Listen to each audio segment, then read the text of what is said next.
Fala galera, André Ferreira. Eu tô aqui hoje para falar de um tema. Só fazer um disclaimer, né? Normalmente eu não gosto de fazer vídeos correlacionados a temas que eu não tenho pleno domínio, né? Então, por isso que vocês não vão ver eu comentando sobre várias coisas que eu posso até ter mexido em algum momento da minha carreira e tudo mais. Mas quando eu não tenho 100% de entendimento sobre, eu evito, né? Fazer conteúdo. Só que, ultimamente eu tenho visto uma série de pessoas falando sobre inteligência artificial sem ter um mínimo de conhecimento na área, né?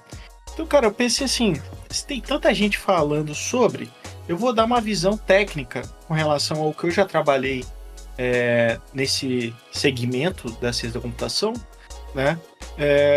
Que talvez a minha experiência, por menor que seja, ela possa dar um overview diferente para quem está estudando sobre o tema, tá? Então, assim, tá em alta, né, esse tema sobre inteligência artificial e tal, e aí você tem dois lados da moeda ali, você vai ter uma galera super emocionada, falando, né, os coaches de prompt, né, o ciência de prompt, isso aqui, a gente vendendo curso, blá, blá, blá, blá. E do outro lado você tem uma galera que é do mercado, falando assim, cara, eu não consigo entender por que tá tanta gente falando sobre isso e tal, não sei o quê. E inclusive eu gosto muito do Fábio Akita, né? O Fábio Akita, ele fala uma frase que eu acho que reflete bem o momento que a gente está hoje sobre o tema, né? Que é seu entusiasmo com relação à inteligência artificial, ele é inversamente proporcional ao seu conhecimento sobre o tema. E aí eu vou explicar por quê. Desde que eu comecei na área de programação, isso eu estou falando há 22 anos atrás, mais ou menos, tá? Eu escuto falar sobre inteligência artificial, sobre essa área que hoje todo mundo comumente fala que é relacionada a IA, né? Só que, obviamente, é uma área gigantesca e normalmente a galera que está no mercado, que está usando essas tecnologias, eles não chamam isso de inteligência artificial porque não é nem inteligente e nem artificial, né? As IAs, as LLMs, né, as Natural Language Models, nada mais são do que uma grande tabelona de Excel. E aí, na prática, quando você começa a entender a fundo, olhar a fundo como é que são feitos modelos de LLM ou de qualquer outro segmento aí, né, a área que hoje engloba esse, entre aspas, IA, você vai ter geradores procedurais de imagem, né, como Stable Diffusion e o Midjourney, entre outros. Você vai ter transpiladores de áudio para vídeo, de vídeo para áudio e blá blá blá, geradores de vídeo. Você vai ter uma área específica para a área de língua, para tradução, para correção semântica, para interpretação de texto, enfim, uma série de outros modelos relacionados a isso.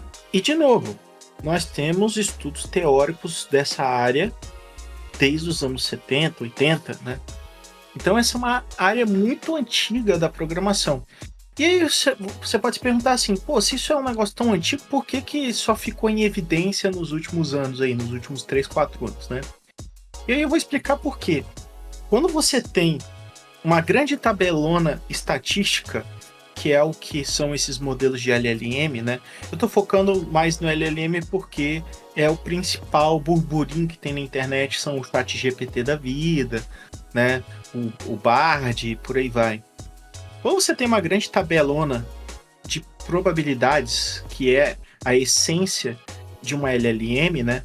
É um modelo. O modelo nada mais é do que um arquivo binário que vai ter ali vários pesos correlacionados a palavras específicas, né? Então, o ChatGPT nada menos do que ele faz é pedir para esse modelo qual seria a próxima palavra ideal correlacionada a um contexto, né? Então, você manda, o contexto seria a sua conversa ali no ChatGPT. Então, à medida com que você vai escrevendo, interagindo com aquela ferramenta, esse contexto ele vai crescendo, né? E aí as respostas podem ficar teoricamente mais assertivas com relação ao que você pretende, né? Por isso que essa galera que vem de curso fala sobre questões de prompts mais bem definidos, blá blá blá. Mas basicamente, um curso de prompt de chat GPT é mais ou menos como se alguém estivesse tentando te vender um curso para te explicar como usa o Google. Obviamente respeitando as diferenças entre uma tecnologia e outra, mas é muito próximo do conceito, né? Então a gente já tem estudos na área durante muitos anos, só que a gente teve uma revolução na parte de hardware. Nos últimos 10 anos a gente teve uma evolução significativa, principalmente por parte da empresa chamada NVIDIA, porque a tecnologia de processamento gráfico aumentou exponencialmente nos últimos 10 anos. Muito voltado para o mercado de games. Então os games foram evoluindo, o mercado de games é gigantesco, que inclusive é o mercado que eu atuo atualmente, né? E para conseguir acompanhar essa evolução gráfica, o cinema também utiliza muito disso, né? Mas principalmente os jogos. A NVIDIA foi construindo cada vez placas de vídeos de melhor qualidade, GPUs. E hoje as GPUs elas possuem uma tecnologia que consegue fazer processamento de grande volume de informações utilizando shaders. Um segmento da ciência da computação que utiliza muita placa de vídeo para poder fazer processamento em larga escala é o mercado de cripto, por exemplo. Para você poder fazer validação de Bitcoin ou de qualquer outra rede que usa Proof of Work, normalmente você vai utilizar GPUs, porque a GPUs ela consegue fazer cálculos em paralelo dentro dos seus cores. Então a placa de vídeo ela vai ter uma série de microcores, como se fosse micro CPUs, e aí você consegue passar uma imagem para essa placa de vídeo e ela consegue cuspir o resultado dessa imagem muito rápido. Imagem nada mais é do que cálculos matemáticos, tá? Na essência, quando você vai olhar, tanto que quando você está mexendo no Photoshop ou você está fazendo um shader customizado dentro de uma engine, as funções que você utiliza dentro dos shaders é multiplicação, divisão. Você vai utilizar uma série de mecanismos ali para poder fazer uma combinação de cores, porque as cores são números para o computador. E uma imagem nada mais é do que uma tabela de pixels. Uma tabela de pixels, posição, cor, né? E aí o shader ele vai justamente fazer essa interpolação. Só que dá para você utilizar o shader para fazer processamento de informação que não seja necessariamente cor. Com a introdução dos shaders nesse processamento e com o suporte das placas de vídeo para fazer o processamento de shader, você consegue passar outros tipos de comportamentos, como por exemplo, processar um hash SH256, como é o caso do Bitcoin, e você manda uma matriz de input, ele vai te devolver uma matriz de output, utilizando a função do SHA para poder gerar os hashes. Isso já é utilizado no mercado de cripto há muito tempo. O Ethereum, basicamente, ele sobrevivia de mineração por Proof of Work utilizando GPUs. E aí foi se adaptando essa funcionalidade para esse segmento de inteligência artificial, porque você tem uma otimização muito maior para poder treinar os modelos e para você poder fazer com que o sistema retorne resultados mais rápido. A placa de vídeo mais potente que a gente tem hoje no mercado, produzida pela NVIDIA, se chama A100. Se vocês tiverem curiosidade, vai no Google e digita lá, NVIDIA A100. O apelido dela é Tesla, né? Essas placas de vídeo, elas são extremamente caras. Uma Tesla aqui no Brasil vai custar em torno de R$120 mil. São placas de vídeo que não são comerciais para público final. E elas possuem uma configuração absurdamente mais intensa, tanto de custo de energia, de processamento, de armazenamento, que tem uma placa comercial como uma RTX 4090. Uma placa Tesla, ela é muito superior em nível de processamento, mas ela é extremamente cara. Então, normalmente, quem compra esse tipo de equipamento são data centers. Se você for na AWS, no Azure Cloud, no Google Cloud e tal, você vai ter serviços específicos para poder utilizar esse tipo de placa. E para que é utilizado essas placas? Inicialmente, para poder fazer renderização de vídeos, por exemplo, se você trabalha na Disney e você precisa fazer renderização 4K, 8K de um filme da Disney, você provavelmente vai usar um cluster de placas de vídeo Tesla para poder fazer esse processamento. É muito mais barato do que cada um dos produtores do filme ter um workstation pessoal que tem uma placa dessa. E ao longo do tempo, esses recursos de utilização de clusterização de placa de vídeo começou a se tornar cada vez mais populares e acessíveis. Hoje você consegue chegar na AWS, contratar um serviço de cluster, utilizar por horas, fazer o processamento muito mais rápido dos seus vídeos e tudo mais, sem precisar gastar 120 mil reais para comprar uma placa dessa. Consequentemente, né, foi, entre aspas, popularizando a possibilidade de você poder criar modelos e treinar modelos. Mas a título de comparação, o ChatGPT-4 ele utiliza de 16 a 32 dessas placas. 16 a 32 A100 para poder subir o modelo que a gente interage no ChatGPT. Então você pensa o seguinte, só fazendo uma cálculo de padaria, se cada placa dessa custa 120 mil dólares e eu preciso de 16 placas dessa para subir o modelo do ChatGPT para ele conseguir interagir com ele, nós estamos falando só de placa de vídeo em quase 2 milhões de reais. E aí você precisa comprar, né, a placa-mãe que vai ser colocada essas placas de vídeo, que também vai ser um equipamento caríssimo e customizado. Você tem que ter toda a parte de alimentação dessas placas de vídeo, uma fonte que vai conseguir suportar o processamento dessas placas. Você tem que conseguir fazer o resfriamento dessas placas e provavelmente você não vai encontrar um water cooler na Kabum que vai conseguir suportar essas placas e por aí vai. Então é um custo de equipamento caríssimo. Vai custar dezenas de milhões de dólares para poder se montar uma máquina para operacionalizar o modelo do ChatGPT. Se vocês têm dúvida com relação ao que eu estou falando aqui, basta você ir no próprio ChatGPT e perguntar assim, quantas placas NVIDIA A100 são necessárias para subir o modelo ChatGPT?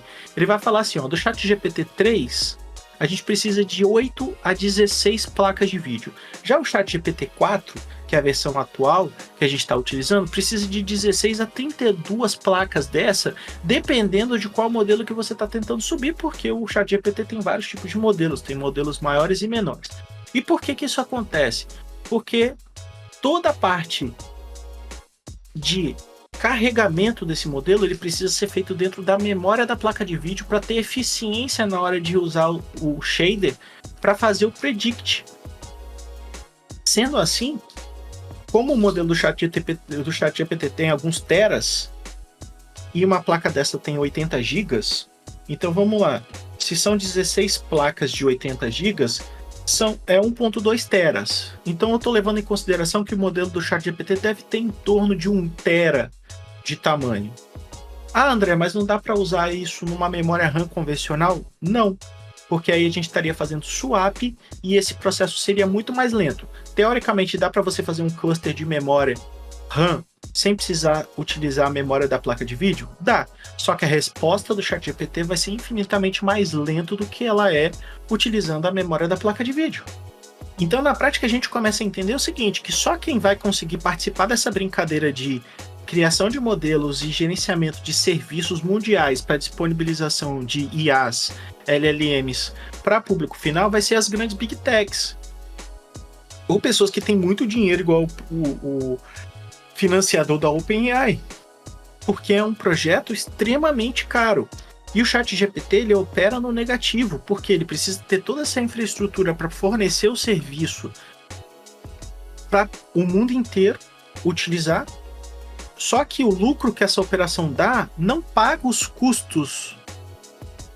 O dinheiro que a ChatGPT ganha com a licença Premium, por exemplo, não paga os custos para você poder manter os engenheiros que vão estar dando atualização e criando as novas versões do ChatGPT. Não vai conseguir pagar a operação de data center e tudo mais que são necessários para manter esses projetos ativos. Então, esses projetos eles vão queimando caixa, eles estão queimando caixa, ainda não existe um modelo de monetização desses projetos que vai fazer o break-even. Esse é um primeiro ponto. Mas o segundo ponto é, muita gente falando assim, porque a próxima versão do ChatGPT, ela vai movimentar o mundo, porque vai acabar com os empregos, que os programadores não vão ser mais necessários e tal. E eu discordo completamente dessa afirmação, e aí eu concordo com o Fábio Akita em falar que quem está emocionado com essa tecnologia não tem conhecimento do que está falando. Por quê? Se a gente está falando que para o modelo atual, o custo de se manter esse projeto é na ordem de milhões de dólares, fazer um modelo, processar um modelo desse, também envolve você ter milhões de dólares. Se não me engano, o Fábio falou em um dos podcasts que ele foi, que o custo estimado para fazer o processamento do modelo do ChatGPT-5 está estimado em coisa em torno de 4 bilhões de dólares para poder gerar o novo modelo do ChatGPT-5. E aí não estou levando em consideração os custos que vão ser necessários para poder manter esse modelo online, para poder subir esse modelo. Será que esse modelo vai conseguir subir na infraestrutura que a OpenAI já tem? Ou vai precisar de mais equipamentos e tudo mais e mais investimento, né? E aí, qual é o problema das LLMs no geral? Isso é um problema que todo mundo consegue perceber muito fácil. Você começa a conversar com o ChatGPT e daqui a pouco o ChatGPT começa a devanear, começa a te dar respostas que estão totalmente fora do contexto, né? Que não estão levando em consideração toda a conversa anterior. Por quê? Porque o ChatGPT, assim como todas as outras LLMs, elas têm um limite de contexto, que no caso do ChatGPT-4 é 32 mil tokens. Se vocês forem no próprio ChatGPT e perguntar para ele assim, qual é o seu limite de tokens? Ele vai falar, o ChatGPT-4 tem uma limitação. Eu vou fazer exatamente essa pergunta aqui, ó. Qual o seu limite de contexto? Ele vai falar aqui, ó, limite de contexto numa única conversa é cerca de 30 a 40 mensagens. Quanto isso é em tokens? O limite aproximado de 8 mil tokens permite uma conversa relativamente longa, num bom nível, blá blá blá.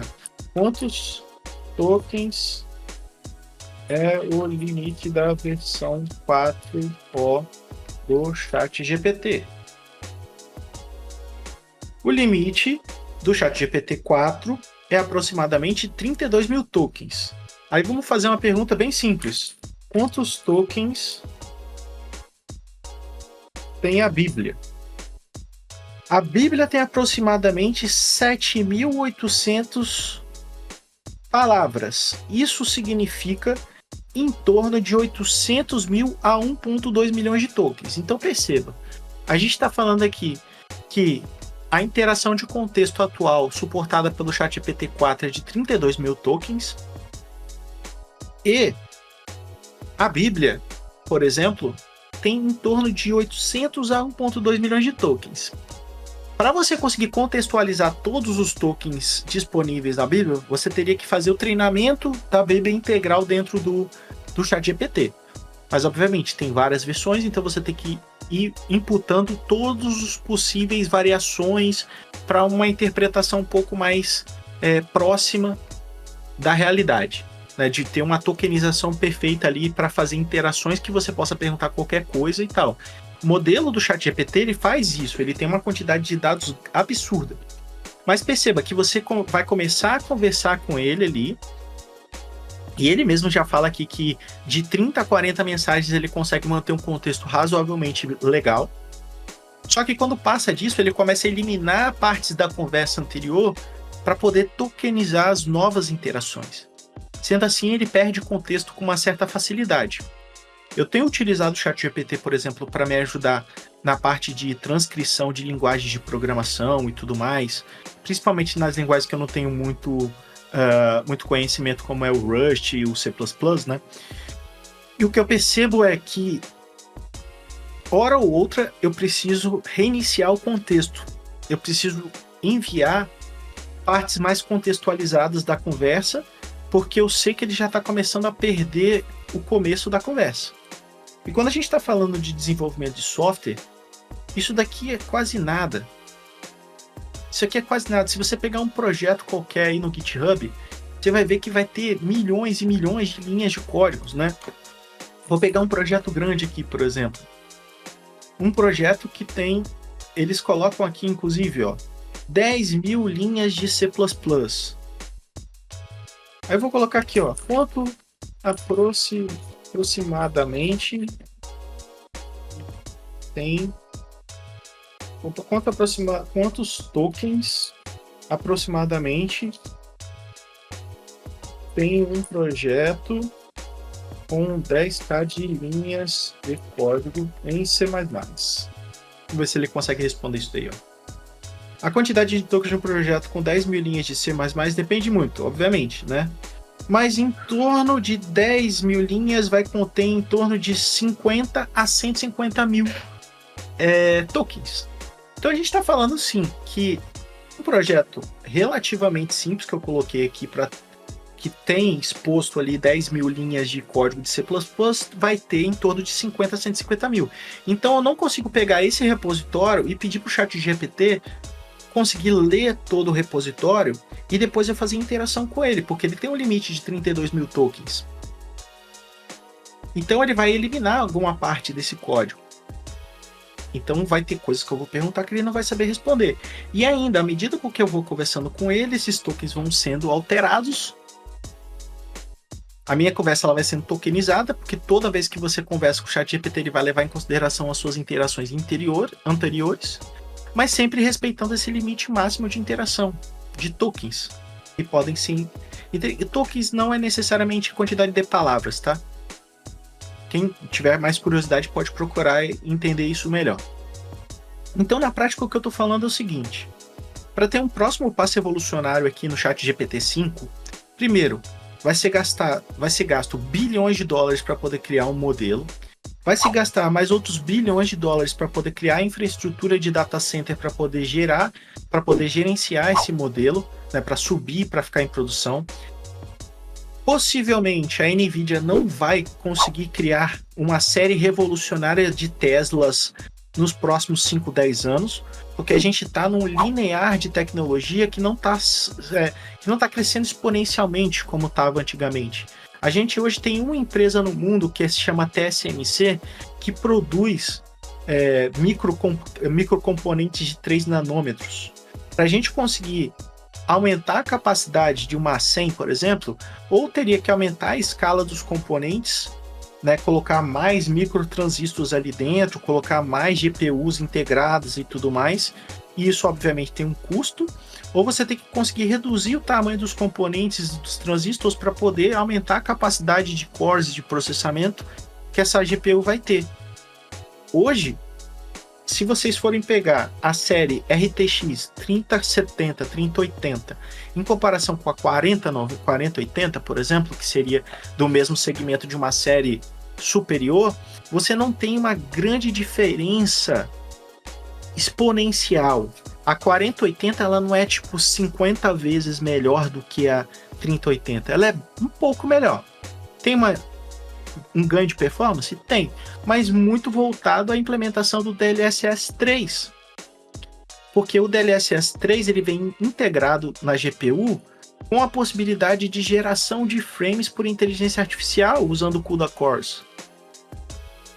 Então, na prática, a NVIDIA ela fez uma máscara que aumenta o FPS dos jogos, mas que não tem um aumento considerável, exponencial de processamento, né?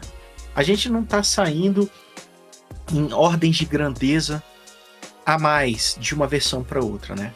Tanto que a gente bateu nesse mesmo problema quando teve a evolução dos CPUs, né? Então, os CPUs originalmente eles eram single cores. Aí, em algum momento, começou a se entender que não seria mais possível aumentar a potência desses cores, então começou a se produzir processadores multicores, né? Dual core, quadricore, blá blá blá. Hoje você tem a possibilidade de comprar um Threadripper, por exemplo, com 64 núcleos e 128 threads. Só que você vai ver que a arquitetura desses processadores, quanto maior, ele vai aumentando de tamanho, porque na prática o Threadripper, o EPYC, é como se fosse 4 processadores Ryzen juntos. E aí, obviamente, você precisa aumentar, fazer placas mães compatíveis, fazer water cooler compatível com essas tecnologias.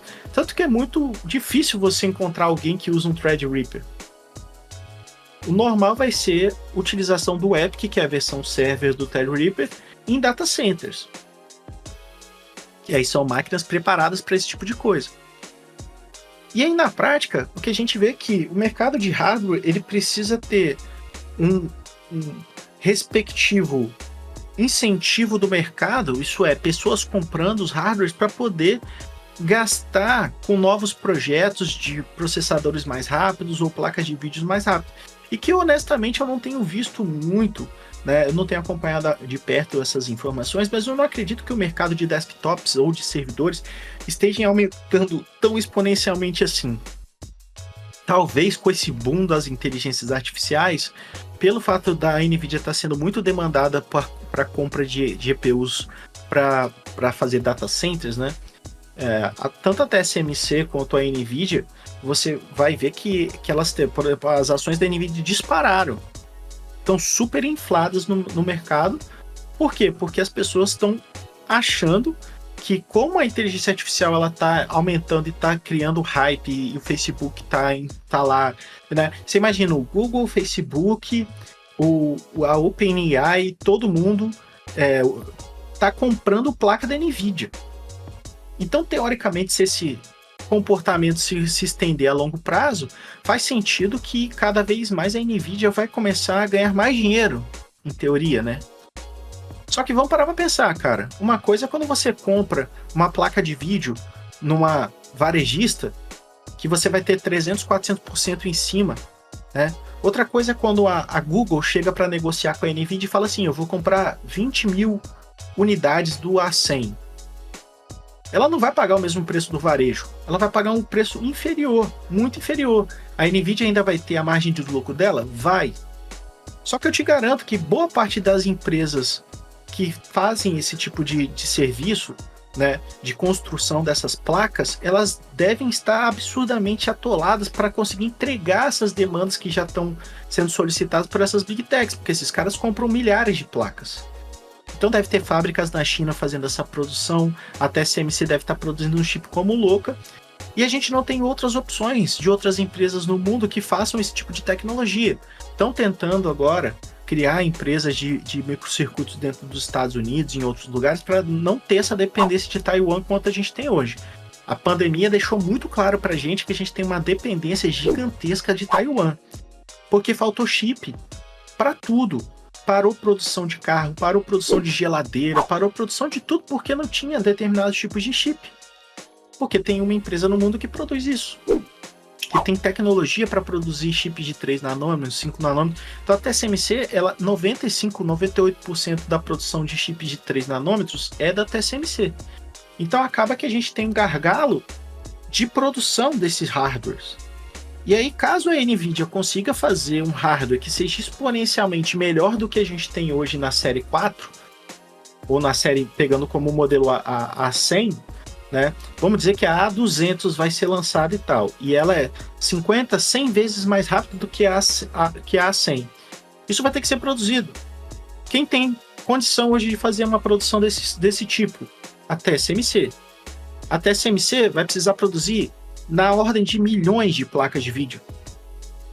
E provavelmente vai ser feito a embalagem disso daí, né? A casca disso daí vai ser feita na China. Então eu não acredito, honestamente, que esse tipo de produção será possível nos próximos 5, 10 anos.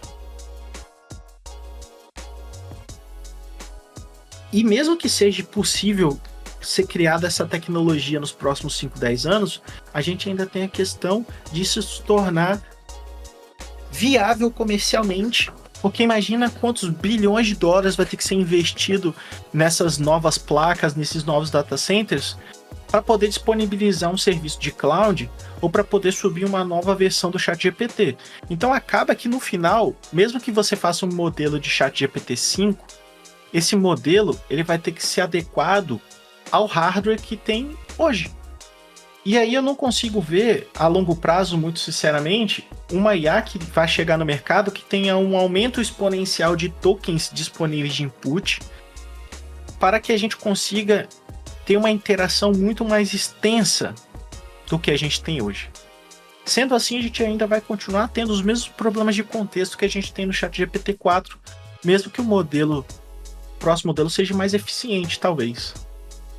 Possa ter mais informação, possa ter outros serviços. Aí o que eu acredito é que esses modelos eles vão começar a ter múltiplos modelos de coisas diferentes. Por exemplo, o ChatGPT-O, ele já tem a possibilidade de você mandar um arquivo zip, de você poder mandar uma imagem, dele gerar a imagem. Então, eles começaram a agregar outros serviços de geração de imagem que, por exemplo, eles usam DALL-E para poder fazer, né? Que é parecido com o modelo que o Midjourney utiliza, por exemplo. Aí você começa a utilizar outros tipos de serviço, por exemplo, o ChatGPT hoje consegue criar scripts em Python ou em outras linguagens e rodar esses scripts. Você pode falar assim, cara, cria um código para mim assim assado e rode esse teste. E aí ele vai te dar o resultado. Ele pode empacotar arquivos. Enfim, estão surgindo outros tipos de ferramentais para leitura de PDF e tudo mais. E a própria comunidade tem criado uma série de funcionalidades para o ChatGPT que complementam o ChatGPT. Mas na essência, que é o mais importante, que é o chat, a gente tem essa limitação ela não vai ser superada tão facilmente. Sendo assim, não existe a mínima possibilidade de, a médio e longo prazo, o ChatGPT ou qualquer outra ferramenta dessa substituir, por exemplo, os programadores. Os programadores que são mais júniors, que fazem trabalhos mais simples, tipo fazer testes, fazer code review, o ChatGPT é muito melhor para fazer isso. Honestamente, cara, eu uso o ChatGPT para poder fazer testes automatizados, para poder mudar de uma linguagem para outra com uma certa facilidade, mas ainda assim eu ainda tenho que parar para mexer em muita coisa que ele faz que nem sempre ele consegue. E ele tem uma melhora para conseguir fazer, ele faz melhor coisas com linguagens mais antigas. Se eu peço para ele fazer coisa em C++ e tal, ele consegue fazer show de bola. Agora, se eu peço para ele usar o Go ou Rust ou linguagens mais modernas, ele tem uma certa dificuldade. Porque, de novo, o ChatGPT 4 ele foi treinado em 2021. Então, teve uma série de evoluções que foram feitas nessas linguagens até 2024. Então, tem muitas das vezes que eu peço alguma coisa que ele utiliza uma biblioteca que está deprecada, ele utiliza uma versão muito antiga da implementação. Então, assim, como que vai resolver esse problema de atualização do modelo também, né? Já que o treinamento do modelo é um negócio que é muito custoso. Enfim, tem uma série de considerações que a gente poderia pontuar aqui infinitamente para poder contextualizar melhor esse papo, né? Mas eu espero que tenha dado uma visão diferente com relação ao que todo mundo está falando, que é uma visão mais técnica, obviamente, né? Nós estamos falando aqui de como é que funciona a estrutura, o esqueleto dessa tecnologia. E uma visão de alguém que mexe e já mexeu diretamente com TensorFlow, com Keras, com PyTorch. Eu já mexi diretamente com essas tecnologias. Eu já fiz treinamento de modelos. Eu não sou especialista na área. Eu não sou matemático, estatístico para criar excelentes modelos, mas eu já fiz modelo preditivo para classificação de imagem, eu já mexi com Full Text Search, já mexi com uma série de implementações que utilizam. Por exemplo, pegar áudio e converter para texto, converter o texto para outros idiomas. Isso tudo eu já mexi. Natural Language, para poder fazer interpretação de texto, conseguir classificar se esse texto é positivo, negativo e tudo mais. Então, assim, de certa forma, eu sei o básico da essência da implementação. Eu não sei, por exemplo, fazer os cálculos matemáticos que são necessários para gerar bons modelos. Mas eu entendo também as limitações da tecnologia. E isso faz com que eu não seja uma pessoa emocionada com esse tipo de coisa e falando assim, pô, as próximas versões vão ser do caralho e tal, não sei o que. Não, eu me contento com a realidade que eu tenho hoje, tento utilizar da melhor forma possível, pago o ChatGPT Plus, Pro, sei lá qual é o nome disso, utilizo diariamente e tem me ajudado muito a economizar tempo, a criar as coisas mais rápido. A galera às vezes pergunta assim, caramba, como é que você tá conseguindo fazer tão rápido o servidor do TOS? E tá, porra, eu utilizo o ChatGPT diariamente para poder me auxiliar, mas ele não consegue fazer o código para mim. É muito complexo para ele. Ele não tem contexto suficiente para poder fazer um código que, né, você vai chegar lá e vai falar, ChatGPT, eu quero um código de MMORPG, de servidor de MMORPG escrito em Rust. Faça aí para mim, tá ligado? Isso não vai acontecer. Por mais inputs que você possa colocar ali, você vai ter que colocar a mão e vai ter que organizar os códigos que ele gera, vai ter que fazer uma série de correções e vai ter que entender se o comportamento que ele está gerando é o que você esperava. Então, a função do programador talvez possa mudar um pouco de um cara que escreve código para ser um cara que vai começar a organizar os códigos. Consegue entender essa diferença? Mas a nossa função ela não vai acabar tão cedo. Eu espero que acabe, honestamente. Eu queria chegar numa versão de ChatGPT que eu chegasse aqui no microfone e falasse, ChatGPT, eu quero um joguinho assim, ó. RPG, tal, pá, não sei o que, faz um servidor em UDP, assim, assado e tal, não sei o que, e ele gera lá o jogo pra mim. Porra, ia ser do caralho. Eu ia ficar felizão. Mas a gente não tem essa realidade ainda. E provavelmente a gente não vai ter. E eu tô pra dizer que eu acho que eu não vou estar vivo pra ver isso acontecer, tá? Mas eu espero que você esteja gostando do conteúdo. Se você estiver gostando, se inscreve no canal, dá aquele likezera bruto aí. Tô fazendo alguns conteúdos um pouco diferentes, né? Saindo um pouco da mesmice que eu tava fazendo ali. Até pra também não ficar, né? De vez em quando eu fico... Tá maçante pra caramba o que eu tô fazendo, ou não tá tão legal, né? Por mais que eu pergunte pra galera, a galera fala, não, tá maneiro e tal, não sei o que. Eu vejo que às vezes eu vou ficar codando em live é uma coisa que não agrada tanto, né? Mas galera, eu vou ficando por aqui. Espero que você esteja gostando do conteúdo. A gente se vê na próxima. Valeu!